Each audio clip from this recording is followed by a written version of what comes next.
लातूर महानगरपालिकेची रणधुमाळी चालू आहे आणि आपण आता प्रभाग क्रमांक 16 मध्ये बोधेनगर या भागामध्ये आहोत. नुकतंच ज्यांनी काँग्रेसला रामराम ठोकून भारतीय जनता पार्टीमध्ये प्रवेश केला आणि आज भारतीय जनता पार्टीकडून ते उमेदवारी लढवत आहेत असे गिरीश पाटील आपल्यासोबत आहेत. आपण त्यांच्याशी बोलणार आहोत. पाटील साहेब नमस्कार. पाटील साहेब काय सांगाल, कुठली अशी गोष्ट काँग्रेसमध्ये झाली नाही ती आपल्याला भाजपमध्ये येऊन करावी लागली? आणि काँग्रेसमध्ये ज्यावेळेस सत्ता होती, आदरणीय विलासराव देशमुख होते, त्यावेळेस निश्चितच कामं झाले. पण ज्यावेळेस आदरणीय मोदी साहेब देशात आले, आदरणीय देवेंद्र भाऊ फडणवीस साहेब महाराष्ट्रात आले, त्यावेळेस कामं सगळे तेच करू लागलेत ना. म्हणजे ज्या ठिकाणी सत्ता नाही, जिथं काही कामच होणार नाही, तिथं राहून काय फायदा आहे? आणि तिथं राहून निवडून जरी आलो तरी आपण लोकांची काही कामं प्रश्न मिटवू शकणार नाही. आणि काही सोंग घेता येतात, पैसे सोंग घेता येत नाही. आपल्याला निधी पाहिजे तर, आणि अत्यंत चांगलं काम महाराष्ट्र सरकार भारतीय जनता पार्टीचं करतं. आपण प्रभागात फिरताय, लोकांच्या काय अडचणी आहेत आणि लातूरसाठी अशी कुठली समस्या आहे की ती आपण सोडवली पाहिजे आणि भारतीय जनता पार्टी येणाऱ्या 5 वर्षात त्याच्यावर काम करेल? नाही, अनेक आहेत. आपल्या महापालिकेच्या शाळा असतील, आपल्या महापालिकेचे रिडिंग रूम असतील, हॉस्पिटल असतील, रस्ते नाल्या पाणी, हे तर रुटीन वर्क आहे, ते तर आपल्याला करायचंच आहे. पण जे काही प्रश्न, जे गोरगरिबांचे जे योजना आहेत महाराष्ट्र शासनाच्या भारतीय जनता पार्टीने हे केलेल्या, ते लोकांपर्यंत कसं पोहोचवता येतील त्या ह्याच्यानं आम्हाला काम करायचं. मागच्या काळामध्ये भारतीय जनता पार्टीची सुद्धा 2.5 वर्ष सत्ता होती आणि काँग्रेसची सुद्धा सत्ता होती. नेमकं या दोन्ही सत्ता होत्या तर काय फरक आपल्याला जाणवतो? कुठल्या पक्षानं जास्तीत जास्त लातूर शहरासाठी कामं केलेली आहेत आणि कुठला पक्ष प्रभावी आता या इलेक्शनमध्ये ठरणार? 100% भारतीय जनता पार्टीनेच त्यांच्याच काळात, आदरणीय आमच्या मालुताई होत्या, त्यांच्या काळात अनेक कामं. आता आम्ही प्रभागात फिरत असताना असा एकही एरिया मला दिसला नाही की तिथं मालुताईचं नाव निघालं नाही. कुठेही गेलं तर ते अवेलेबिलिटी जे म्हणतात ते त्यांची आहे. आणि अनेक कामं त्यांनी आता ह्या प्रभागात फिरत असताना अनेक कामं ते सांगतील तो आपल्याला. अनेक कामं, रस्ते असतील, नाल्या असतील, लोकांपर्यंत महापालिकेच्या विविध योजना असतील, त्या लोकांपर्यंत पोहोचून त्या त्यांना देण्याचं काम BJP सरकारनं किंवा त्यांच्या माध्यमातून आदरणीय मालुताईंनी केलंय. बरं, तर काय सांगाल, लाडकी बहीण योजना खरं तर भारतीय जनता पार्टीला विधानसभेला जे यश मिळालं, खूप मोठ्या प्रमाणात लाडक्या बहिणीने आशीर्वाद दिला, काय सांगाल? तर येणाऱ्या महानगरपालिकेत ही लाडक्या बहिणींचाच आशीर्वाद असणार आहे आणि झेंडा भारतीय जनता पार्टीचाच महानगरपालिकाला लागणार आहे. तुम्ही विचारलं की 2.5 वर्षामध्ये काँग्रेसनी त्यांची सत्ता असताना काय कामं केली, मागं 4 वर्ष प्रशासक होतं त्यावेळेस काय कामं झाली. साधी आम्ही ज्यावेळेस माता भगिनी गोलाईमध्ये जाऊ, या कुठल्या शिवाजी चौक असतील, येणारे कुठले स्पॉट असतील, त्या ठिकाणी साधे यांना शौचालयसुद्धा बांधणे झाले नाहीत. ज्यावेळेस भारतीय जनता पार्टीची सत्ता आली त्यावेळेस तुम्हाला आज लातूर शहरामध्ये सगळीकडे शौचालय दिसत आहेत.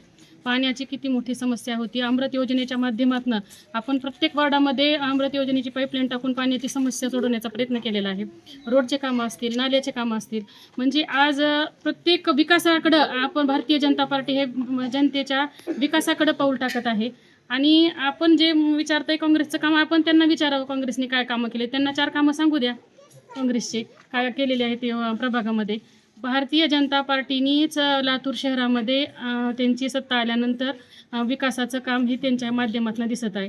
कारण प्रत्येक प्रभागामध्ये पूर्वीच्या काळात तुम्हाला दिसत असेल की कसल्याही प्रकारचा विकास झाले नव्हता. पाण्याच्या इतक्या मोठ्या समस्या होत्या, नाल्याचे प्रश्न होते मोठे मोठे, आणि आज आपण ते सगळे प्रॉब्लेम सॉल्व्ह करायचा प्रयत्न भारतीय जनता पार्टीनेच केलेला आहे. विरोधक असं म्हणतात भारतीय जनता पार्टीचे जे नेते आहेत त्या नेत्यामध्येच एकमत नाही तर मग सत्ता कशी येईल? घरामध्ये 4 लोक असतात तर घरामधल्या सुद्धा 4 लोकांमध्ये वाद असतात. हे फॅमिली, आमची ही भारतीय जनता पार्टी एक परिवार आहे. ज्यावेळेस परिवारामध्ये आम्ही आमच्या परिवारामधले वाद काही असतील तर ते आम्ही आमच्या आपसामध्ये मिटवून घेऊ. ते विरोधकांना त्याची चिंता करायची काही गरज नाही असं मला वाटतं. बरं, काय सांगाल, लातूरसाठी अशा कुठल्या गोष्टी झाल्या पाहिजे जे मागील काळामध्ये झाल्या नाहीत आणि आपल्याला तरुण लोकांसाठी काय लातूरसाठी योजना आहे? लातूरसाठी अभ्यासिका करणं गरजेचं आहे. बाकी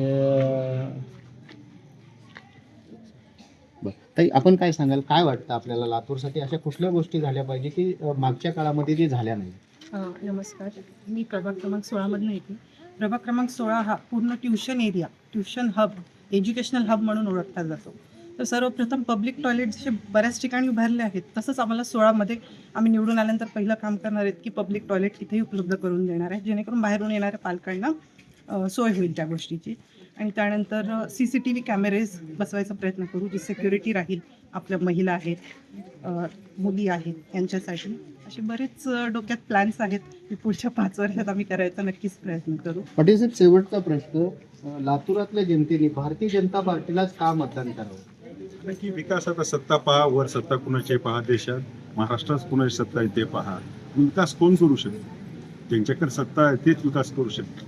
त्यामुळं माझे हात जोडून लातूरच्या जनतेला आणि प्रभाग क्रमांक 16 विशेष करून या प्रभाग क्रमांक 16 मधील जनतेला माझी विनंती आहे की येत्या 15 जानेवारीला आपण काहीच पाहू नका, देवाचं दर्शन घ्या आणि डोळे उघडून कमळ पहा आणि 4ही बटन कमळाचे दाबा. आणि विशेष करून माझ्या लाडल्या बहिणींना, आता पैसे तर कधीच थांबले नाहीत, पण मला आत्ताच कळालं की 2-2 महिन्याच्या पगारी त्यांच्या पडल्या, ते कधीच थांबणार नाहीत. आणि येणाऱ्या काळात जे आता 1500 आहे ते 700 रुपये वाढ होऊन 2100 रुपयाचा महिन्याला ते होणार आहेत. म्हणून त्या लाडल्या बहिणींनाही विशेष करून माझी विनंती आहे की येणाऱ्या 15 तारखेला आपण भारतीय जनता पार्टीच्या सोबत राहा आणि कमळासमोरचं बटन दाबून प्रभाग क्रमांक 16 मधील आमच्या सर्व 4च्या 4 उमेदवारांना प्रचंड मतांनी विजयी करा.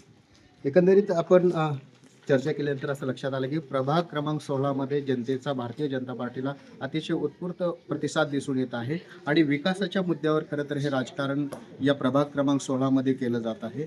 येणाऱ्या काळामध्ये 15 तारखेला जे मतदान आहे, जनता नक्कीच कोणाला त्याचा आशीर्वाद देणारा आपल्याला पाहणं गरजेचं आहे.